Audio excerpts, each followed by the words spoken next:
ஒரு different of opinion பலர்கிட்ட இருந்து வரும்.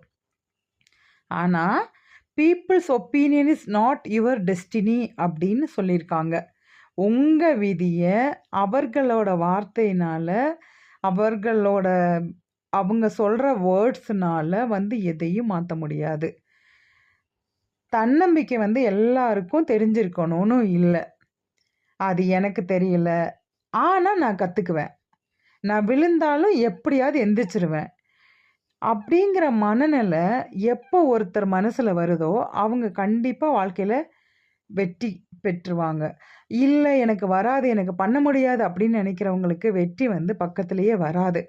இதுல மெயினா என்னன்னா, கன்சிஸ்டன்சி வேணும், ஹார்ட் ஒர்க் பண்ணணும், செல்ஃப் கான்ஃபிடன்ஸ் ரொம்ப முக்கியம். இதெல்லாம் சேர்ந்தா தான் சக்சஸ்ங்கிற ஒரு இலக்கை நம்ம போய் முன்னாடி நிக்க முடியும் நம்ம. நம்ம நம்ம நேத்து சொன்ன மாதிரி ஒரு விதை போட்ட உடனே நல்ல மரம் வராது. அதுக்கு டைம் வேணும்.